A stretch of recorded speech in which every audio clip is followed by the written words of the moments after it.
جب آسمانی رحمت کھل جاتی ہے اور زمین پر رب کی خاص نظر ہوتی ہے، جب فرشتے سال بھر کے فیصلے کے لیے اترتے ہیں، پورا سال انتظار کرنے کے بعد ایک ایسی رات آتی ہے جب فرشتے نیچے آتے ہیں، ایک ایک سانس، ایک ایک رزق اور ایک ایک دن کا حساب مقرر کیا جاتا ہے۔ وہ ببرکت ساعتیں شعبان کی ہیں۔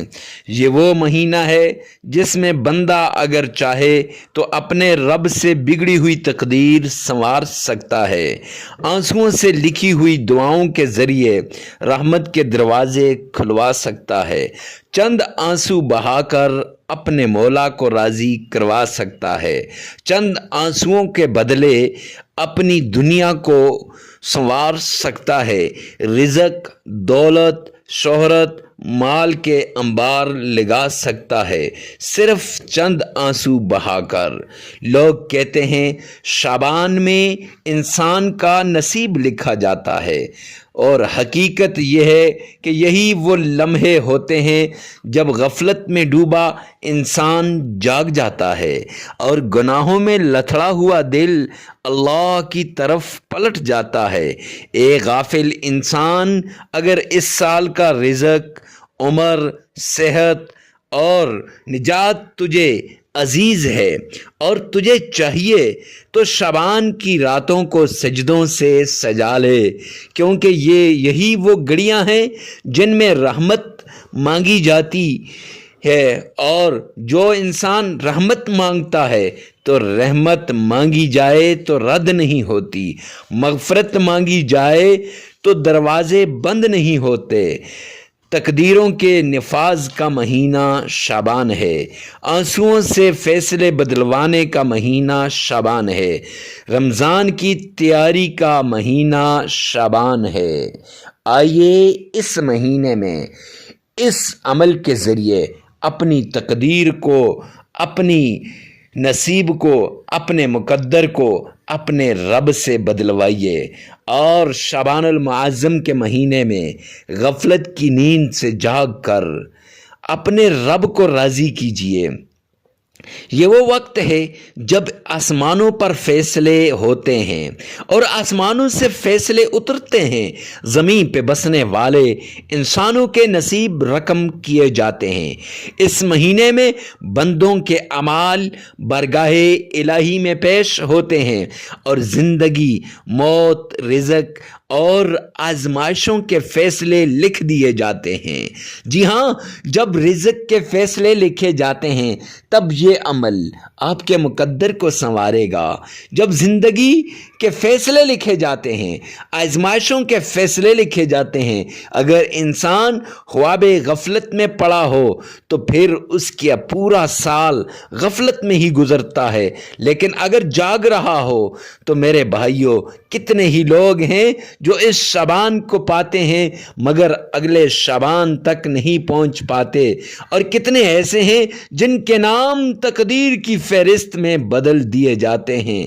یہ وہ لمحے ہیں جب رب کریم اپنے بندوں کو آواز دیتا ہے، لوٹ آؤ، لوٹ آؤ، توبہ کر لو، توبہ کر لو، معافی مانگ لو اس سے پہلے کہ قلم خشک ہو جائیں۔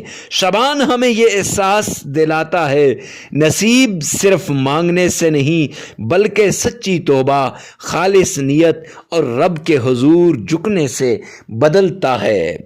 خوش نصیب ہیں وہ دل جو اس مہینے میں پگھل جاتے ہیں، خوش نصیب ہیں وہ آنکھیں جو اس مہینے میں آنسوؤں کی بارش برساتی ہیں، اور بد نصیب ہے وہ آنکھ جو ان رحمتوں کے باوجود بھی آنسو نہ بہا سکے، بد نصیب ہے وہ دل جو ان رحمتوں کے باوجود بھی وہ پگھل نہ سکے، اور بد نصیب ہے وہ انسان جو اس مہینے میں اپنی تقدیر کو اپنے رب